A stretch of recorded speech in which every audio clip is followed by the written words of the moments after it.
নমস্কার, পাঁচফোড়নের রান্নাঘরে আপনাদের সকলকে স্বাগত জানাই। আমার অনুষ্ঠানটার নাম রেখেছি পাঁচফোড়ন, আর আপনারা ইউটিউব চ্যানেলে সার্চ করবেন ছবি দত্ত 2529, তাহলে খুব সহজেই সার্চ করে আমার রান্না আপনারা দেখতে পারবেন। আজ বানাচ্ছি চিংড়ি মাছ দিয়ে পুঁই পাতার বড়া।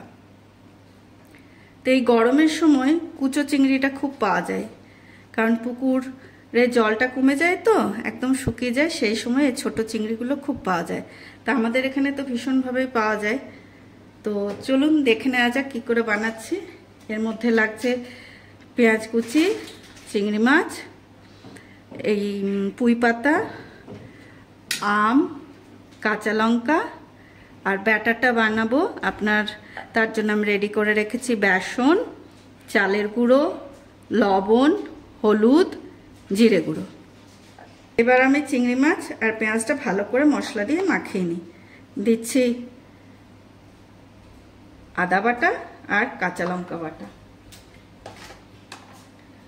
আর একটু দেব কাঁচা লঙ্কা কুচি। বেশ একটু ঝাল ঝাল টক টক হবে, খেতে বেশ ভালো লাগে। সামান্য দেব লবণ, কারণ আমার চিংড়ি মাছে লবণ আর হলুদ মাখানো আছে।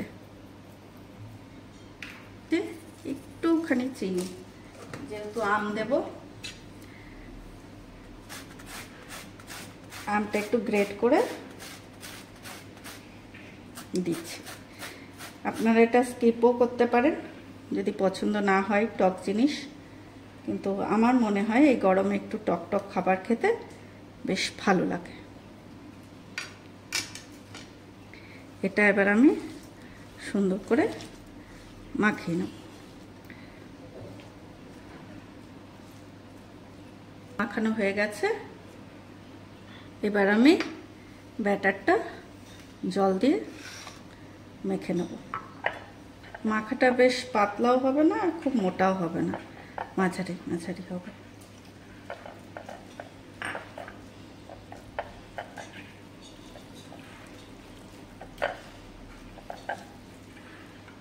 ব্যাটারটা তৈরি হয়ে গেছে। এবার আমি একটা করে পাতা নেব উল্টো দিকে। এবার এই যে মেখে রেখেছি চিংড়ি মাছের এটা পুরটা, সেটাকে এর মধ্যে দিয়ে এটাকে ঢাকা দিয়ে দেব, ঠিক এরকম করে।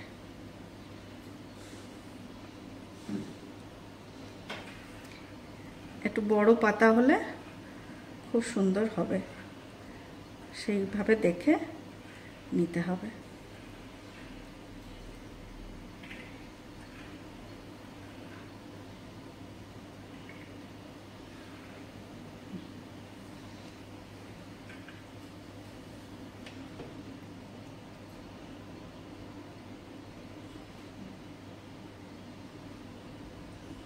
এবার আমি বেসনের গোলায় ডুবিয়ে পুরো পাতাটা কোট করে নেব।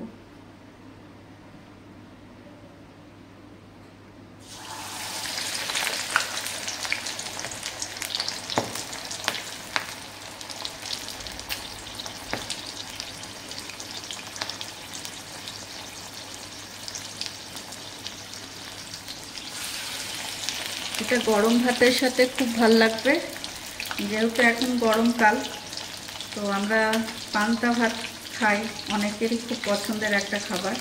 তো সেই জল ঢালা ভাতের সাথে এরকম গরম গরম পকোড়া আপনারা বানিয়ে খেতে পারেন।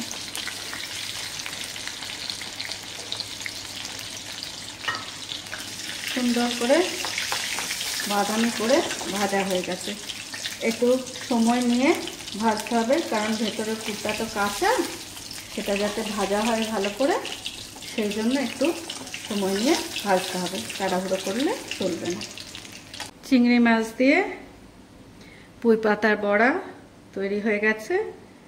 আমি ভাতের সাথে নিয়ে এসেছি, অবশ্যই গরম গরম ভাত, গন্ধরাজ লেবু, কাঁচা লঙ্কা দিয়ে। আপনারা বাড়িতে বানান, তারপরে খাবেন, খেয়ে আমাকে অবশ্যই জানাবেন কেমন হলো। Please like, comment, share. নমস্কার।